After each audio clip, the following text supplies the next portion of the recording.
1%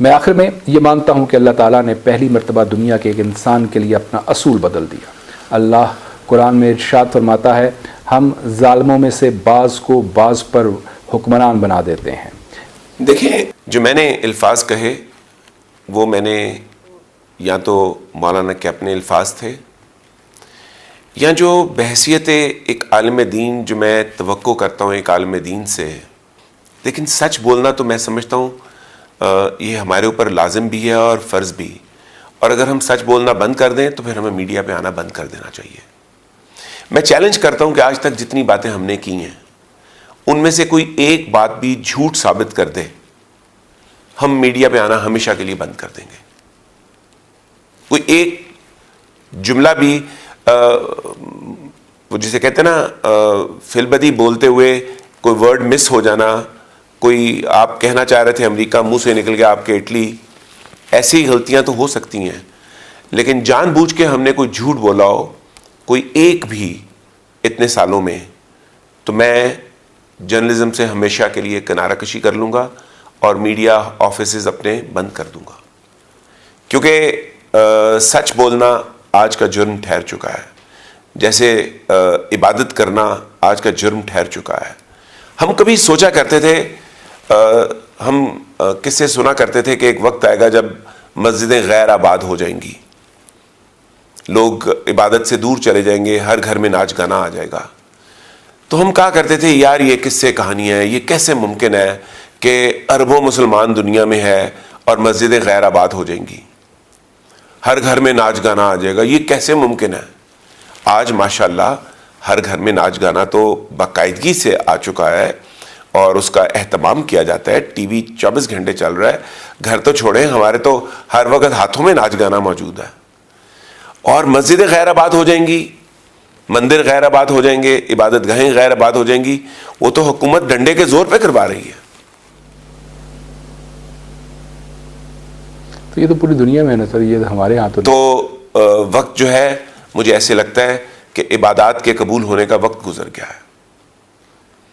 اب سزا کا وقت آ رہا ہے اور لوگوں کو اب سزا کے لیے تیار ہو جانا چاہیے. جو معاملات بڑے آرام سے حل ہو سکتے ہیں ہم انہیں آرام سے حل نہیں کر رہے, ہم انہیں بگاڑ رہے ہیں. سر یہ تو پھر انسانی فیل ہوا نا کہ اللہ تعالیٰ کی طرف سے تو اللہ تعالیٰ سزا کبھی جان بوجھ کے تو نہیں دیتا, ہم جو ہے بگاڑ انسانی فیل ہوتے ہیں اس کے بدلے میں سزا دیتے ہیں نا. بالکل بالکل انسان فیل کرتے ہیں تو اس کی سزا ملتی ہے نا. بالکل ایسا ہی ہے, ہم وہ نہیں سمجھ رہے ہیں سچویشن کو اور اس کے مطابق فیصلے نہیں کر رہے ہیں. امین پوری دنیا کی عقل پہ یا تو پردہ پڑ گیا ہے یا پوری دنیا جو ہے وہ جان بوجھ کے اپنی عوام کو رسوا کرنے پہ اور اس کی تذلیل کرنے پہ تلی ہوئی ہے. ایک وائرس کو لے کے ہم اس کی ڈیتھس اتنا بڑھا چڑھا کر بیان کرتے ہیں. روزانہ پاکستان میں 4,500 کے قریب انسانوں کی ڈیتھ ہوتی ہے, لیکن وہ جو 4 یا 15 یا 20 کرونا سے ہوتی ہیں ہم ان کو تو لائیو کوریج دے دیتے ہیں اور وہ 4,500 کو بھول جاتے ہیں. اور یہ تعداد بہت بڑھ سکتی ہے, بڑھنے سے روکنے کا کام ہم نہیں کر رہے. ہم لوگوں کو تکلیف دینے کے لیے جو ہمیں مزید جبر کرنا ہے, جو ریاستی جبر کا مزید شکار کرنا ہے, ہم اس کے لیے تو کورونا کو پیش کر کے جبر بڑھانے کا سبب بن رہے ہیں. لیکن ہم اس کو ختم کرنے کے لیے, اس کی جڑیں توڑ دینے کے لیے کوئی اقدام اٹھانے کو تیار نہیں. حکومت نے بڑا اچھا اقدام کیا, انہوں نے کہا کہ مسجدیں آباد رہیں گی. انہوں نے 20 نکاتی ایک فارمولہ رکھا. اب 80 جو رپورٹ آئی ہے اور آج اخبارات میں شائع ہوئی ہے, اس رپورٹ کے مطابق 80% مساجد میں اس کے اوپر عمل درآمد نہیں ہو رہا. اب نہ مین پوائنٹس کیا تھے اس رپورٹ کے؟ یہ تھا کہ جناب سوشل ڈسٹینسنگ, فاصلہ رکھیں گے آپ 6 فٹ کا 4 فٹ کا صفوں کے درمیان, وہ ایک تھا. ماسک تھا, ماسک کمپلسری تھا ہر نمازی کے لیے. وہ تیسرا یہ تھا کہ 50 سال سے جو زائد عمر کے لوگ ہیں وہ مسجد میں نہیں جائیں گے اور نابالغ 20 سے کم جو ہے وہ بھی نہیں جائیں گے. تو ہم 2 مہینے سے کیا کہہ رہے ہیں؟ ہم یہ کہہ رہے ہیں کہ ان کو تو لاک ڈاؤن میں ڈال دیں 50 اور 20 سے نیچے والوں کو. اب میرا اور باقی کو خالی مسجد میں جانے کی اجازت کیوں دے رہے ہیں؟ باقی کو کاروبار بھی کرنے دیں. لوگ کتنی قسم پرسی میں اس وقت آپ سوچ نہیں سکتے.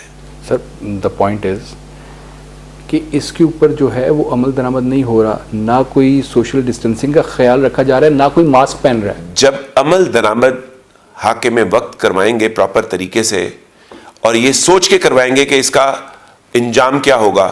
میں آپ سے یہ کہوں کہ چھت پہ چڑھ کے چھلانگ لگا دیں تو اس پہ عمل درآمد کتنے لوگ کر دیں گے؟ کوئی بھی نہیں کرے گا. اگر آپ لوگوں سے کہہ رہے ہیں کہ بھوک سے مر جاؤ، ایک غریب آدمی سارا دن دہاڑی لگانے کے بعد گھر جاتا ہے اور جا کے بیوی بچوں کی بھوک برداشت کرتا ہے، آپ اس سے کیا توقع کریں گے؟ وہ آپ کی کیا سنے گا؟ وہ کہیں دبا کر نہیں جائے گا نا. اور اس کو نہیں کسی نے سمجھایا کہ تمہیں ماسک پہن کے آنا ہے،